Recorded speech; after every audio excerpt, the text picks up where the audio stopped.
Halo anak-anak, hari ini kita berjumpa kembali dalam pembelajaran ekonomi untuk kalian semua kelas 10 dengan menggunakan kurikulum Merdeka. Kalian sudah siap semuanya? Mari kita mulai belajar. Materi hari ini saya akan menyampaikan tentang materi alat pembayaran. Tujuan pembelajaran kita hari ini yang pertama yaitu setelah melaksanakan proses pembelajaran dan menggali informasi melalui PowerPoint, kalian semua dapat menyebutkan 4 jenis uang dengan tepat. Tujuan pembelajaran kedua yaitu dengan menggunakan model pembelajaran problem-based learning, peserta didik dapat menganalisis sistem pembayaran dan alat pembayaran tunai dan non-tunai dengan benar. Dan tujuan pembelajaran yang ketiga yaitu setelah melihat tayangan dari PowerPoint, peserta didik dapat menganalisis fungsi, jenis, dan syarat uang dengan benar. Anak-anakku semuanya, sebelum kita masuk ke dalam materi, kalian tolong jawab beberapa pertanyaan yang saya ajukan berikut ini.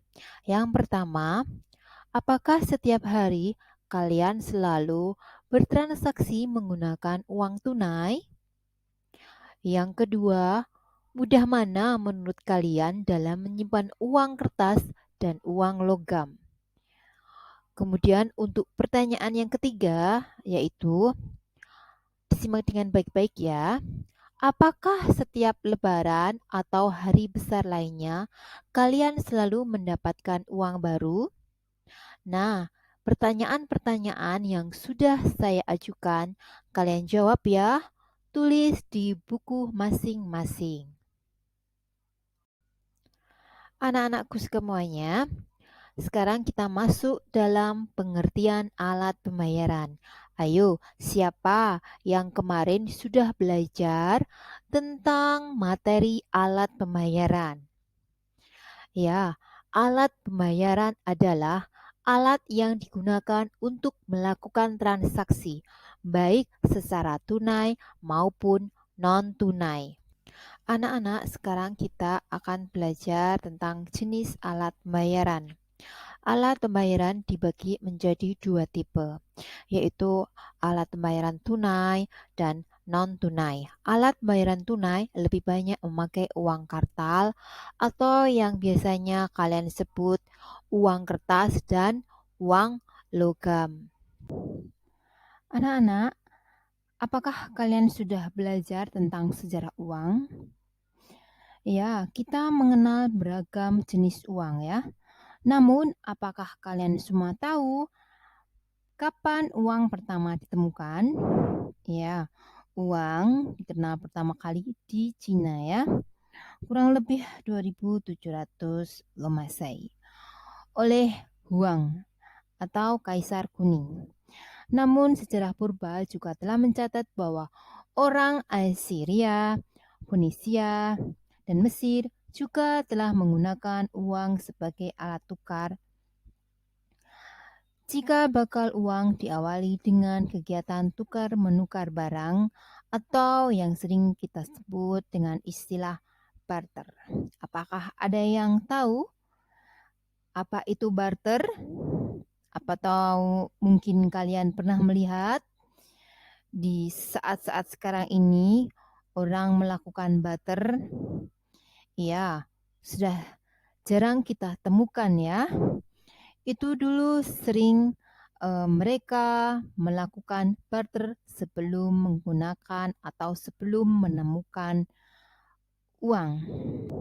Sistem barter adalah metode transaksi yang dilakukan dengan cara menukar barang. Barter ini telah digunakan sejak dahulu kala sebelum adanya transaksi mata uang. Bentuk transaksi barter adalah dengan melakukan penukaran barang dan tidak menggunakan mata uang. Faktor yang menyebabkan sulitnya barter diantaranya Kesulitan untuk menemukan orang yang memiliki barang yang dibutuhkan dan mau menukarkan barangnya. Tidak adanya standar nilai untuk dipertukarkan. Perkembangan. Dalam perkembangannya, sehubungan dengan terbatasnya jumlah logam, orang mencari benda lain untuk dijadikan uang. Akhirnya dibuatlah uang dari bahan kertas. Hal tersebut karena beberapa alasan, yaitu yang pertama, jumlahnya dapat memadai sesuai dengan kebutuhan. Yang kedua, biaya pembuatannya tidak terlalu mahal. Yang ketiga, mudah disimpan dan dibawa kemana-mana. Yang keempat, penerimaan uang kertas oleh masyarakat diantaranya karena adanya kepercayaan. Pengertian uang. Uang dapat diartikan sebagai segala benda yang diterima oleh masyarakat sebagai alat perantara dalam melakukan tukar-menukar atau perdagangan. Dengan demikian, uang didefinisikan sebagai segala sesuatu yang diterima oleh masyarakat sebagai alat pembayaran syah dalam melakukan tukar-menukar atau perdagangan. Syarat yang melekat pada uang diantaranya: 1. Tahan lama dan tidak mudah rusak. Yang kedua, mudah dibagi-bagi tanpa mengurangi nilai. Yang ketiga, mudah disimpan dan dibawa. Yang keempat, nilainya relatif stabil. Yang kelima, jumlahnya tidak berlebihan.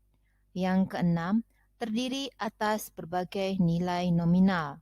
Yang ketujuh, harganya tetap dalam jangka panjang. Fungsi uang. Fungsi uang dibagi atas dua jenis, yaitu fungsi asli dan fungsi turunan. Fungsi asli. Uang sebagai alat tukar. Uang digunakan sebagai alat untuk mempermudah pertukaran. Agar uang dapat berfungsi dengan baik, maka diperlukan kepercayaan masyarakat, sehingga bersedia dan rela menerimanya. Yang kedua, uang sebagai satuan hitung.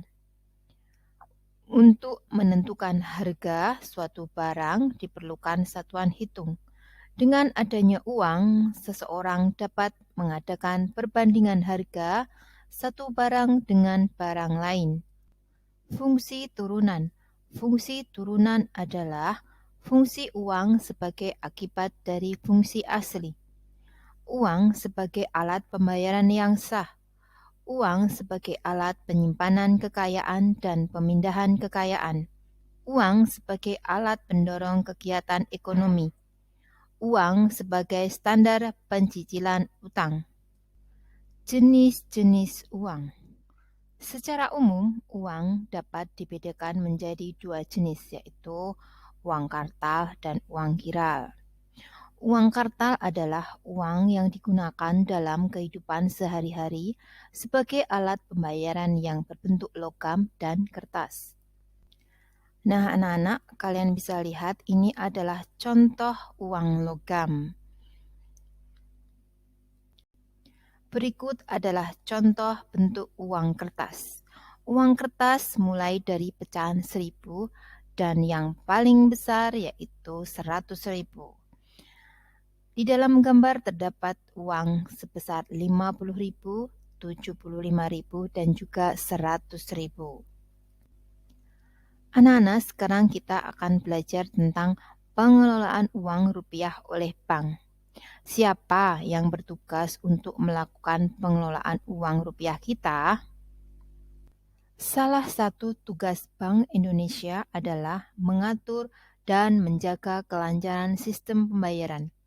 Kegiatan pengelolaan uang rupiah mencakup perencanaan, pencetakan, pengeluaran, pengedaran, pencabutan, dan penarikan, serta pemusnahan uang rupiah. Bank Indonesia. Bank Indonesia merupakan satu-satunya lembaga yang berwenang melakukan pengeluaran, pengedaran, serta pencabutan dan penarikan uang rupiah dari peredaran di masyarakat.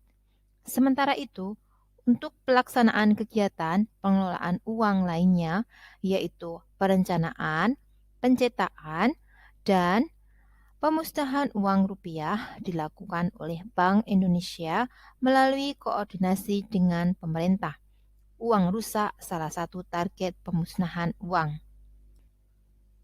Nah, sekarang kita akan belajar tentang unsur-unsur pengaman yang ada di dalam uang rupiah.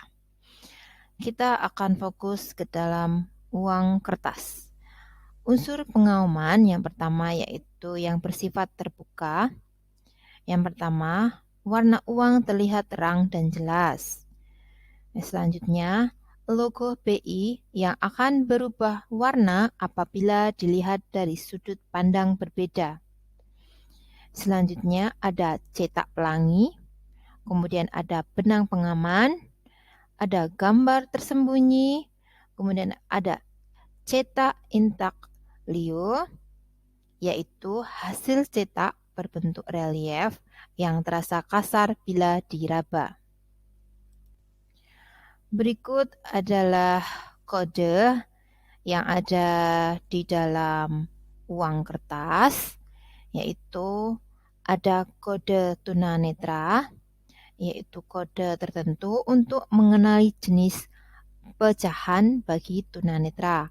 Pada umumnya, kode tunanetra terletak di bagian muka uang di atas tulisan Bank Indonesia. Kemudian ada tanda air, watermark, yaitu suatu gambar tertentu pada bahan kertas uang yang akan terlihat bila diterawang ke arah cahaya. Umumnya berupa gambar pahlawan. Kemudian yang ketiga yaitu ada gambar saling isi, yaitu hasil cetak pada bagian muka dan belakang uang yang beradu tepat dan saling mengisi, menghasilkan gambar logo BI secara utuh apabila diterawangkan ke arah cahaya. Nah, sekarang kita akan masuk ke dalam pengaman yang semi tertutup, yaitu unsur pengaman yang dapat dideteksi dengan menggunakan alat bantu yang sederhana seperti kaca pembesar dan lampu ultraviolet. Yang tulisan mikro, tinta tampak yaitu gambar tertentu yang dicetak dengan tinta tanpa dan akan terlihat memendar apabila disinari dengan lampu ultraviolet. Kemudian tinta tidak tampak, yaitu seperti nomor seri, yaitu uang yang pada umumnya dibuat asimetris dan apabila disinari lampu ultraviolet akan memendar, berubah warna dari merah menjadi orange dan hitam menjadi hijau. Nah, anak-anak, sekarang kita akan belajar tentang alat pembayaran non-tunai. Alat pembayaran secara umum dibagi menjadi dua, yakni alat pembayaran tunai dan alat pembayaran non-tunai. Alat pembayaran tunai tiada lain adalah uang rupiah yang sebagaimana sudah dijelaskan sebelumnya. Sedangkan alat pembayaran non-tunai secara umum dibagi menjadi dua, yakni alat pembayaran berbasis kertas. Contohnya ada cek, bilet giro, dan nota debit. Kemudian nomor dua ada alat pembayaran berbasis elektronik, yaitu contohnya ATM, kartu kredit ya. Kemudian ada uang elektronik atau bisa disebut dengan e-money. Uang giral merupakan saldo rekening koran yang ada di bank dan sewaktu-waktu dapat digunakan. Uang giral merupakan uang sah namun hanya berlaku pada kalangan tertentu saja. Contohnya uang giral yaitu ada cek dan bilet giro. Nah, di sini ada contohnya yaitu dari Bank Monas. Di situ tertera nama penggunanya ya, kemudian ada jumlah uangnya. Kemudian di situ ada materai. Kalian bisa melihat contoh-contoh bentuk cek dan bilet giro di internet. Berikut adalah contoh alat pembayaran non-tunai. Berikut ada gambar kartu kredit, juga ada cek, juga ada e-money. Kalian bisa melihatnya yang lebih jelas kalau belum memiliki ATM atau kartu kredit, kalian bisa meminjam kartu kredit atau ATM hanya sekedar untuk melihat bentuknya seperti apa kepada kedua orang tua kalian, saudara, atau mungkin teman yang sudah memiliki. Anak-anak, tadi kita telah belajar tentang materi alat pembayaran. Alat pembayaran ada tunai dan non-tunai. Untuk contohnya, alat pembayaran tunai yaitu ada uang kertas dan uang logam. Sedangkan alat pembayaran non-tunai, contohnya cek, kemudian ada kartu kredit, kemudian ada kartu elektronik seperti e-money, kemudian juga ada ATM atau kartu debit. Nah, untuk sekarang saya akan memberikan soal kasus yang bisa kalian diskusikan beserta dengan kelompoknya masing-masing. Yang pertama yaitu tentang uang asli dan uang palsu. Ya, kalau di dalam soal ini saya akan menampilkan dua lembar uang kertas pecahan 50.000 dan salah satunya palsu yang ramai di media sosial. Nah, tugas kalian carilah perbedaan antara uang asli dan uang palsu. Dan untuk tugas yang kedua, bagaimana cara kalian menyikapi masalah tentang maraknya peredaran uang palsu? Silahkan kalian diskusikan beserta dengan kelompoknya, kerjakan dengan baik dan bekerja sama dengan timnya. Kemudian jika sudah selesai, kalian lakukan presentasi di depan kelas beserta dengan kelompoknya masing-masing dan kelompok lain akan melakukan penyanggahan atau pertanyaan-pertanyaan. Oke, setelah kita melihat materi yang tadi kalian sudah pelajari, tentunya ini soal kasus yang sangat mudah kalian kerjakan. Oke, selamat bekerja. Terima kasih atas pembelajaran hari ini. Jangan lupa untuk selalu semangat belajar dan selalu bekerja sama dengan temannya untuk selalu menyelesaikan soal-soal kasus yang telah saya berikan.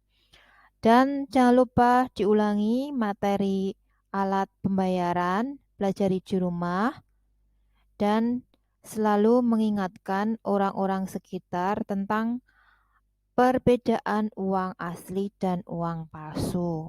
Selamat belajar, selamat bertemu kembali di materi ekonomi yang berikutnya.